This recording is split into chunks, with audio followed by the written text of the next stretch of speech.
Ayun oh, kamusta mga idol? Bali may bago na naman tayong project mga idol. Bali mag-extension lang ng bubong. Bali sa atin yung kumuha ng materyales, si client. Ayan, bali may tatlo tayong plain sheet dito.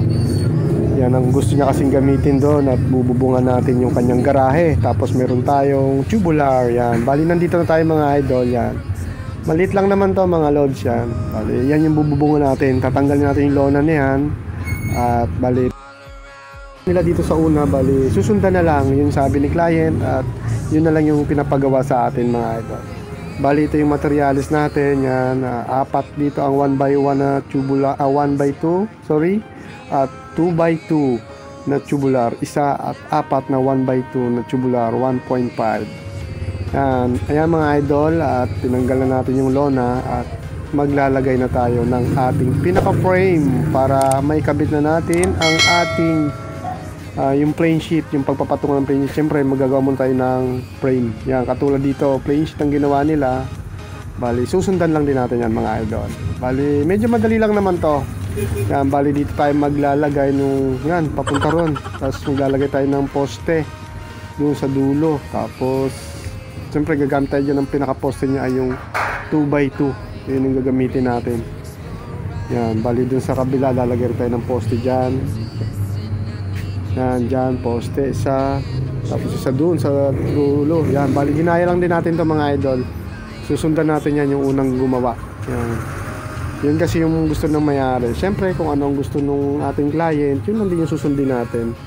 Yan, bali dyan din na tayo maglalagay ng poste. Kasi ano yan, yung parang yun, bali dyan lang tayo maglalagay sa kabila. Ayun mga idol, at dito medyo mapapasubo tayo maglagay dito ng isang poste. Ayan, at sisimulan na natin ang ating project mga idol. Ito ay tanggap ni KitKat Ironworks.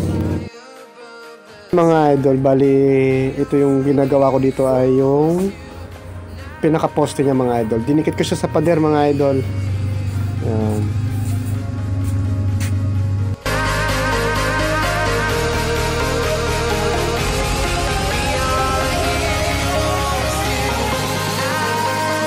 Mga loads, at nailagay na natin ang ating pinaka frame. Ayan, bali yan ay 1x2.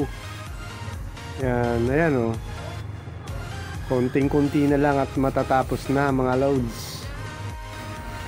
Ayan mga idol, at siyempre kanina ay mga taking-taking lang yun muna. Tapos ngayon talagang pinupulwil ko na yung mga gilid nila mga idol. Maaring sa iba ay basic lang to. Siyempre sa mga veterano ay basic lang to sa kanila. Kaya ito ay para sa mga baguhan lang mga idol. Hindi to pwede sa mga magagaling na mga idol. Hanap na lang po kayo ng video sa mga magagaling na angkop sa inyong kaalaman mga lods. Maraming salamat po.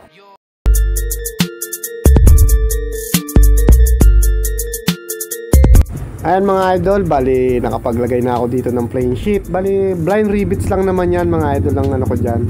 Yung parang pinakapako niya kasi kung ano yung ginawa sa kabila, sinundan lang din natin. Yan mga idol. Tapos may dalawa pa tayong natitirang plain sheet dito.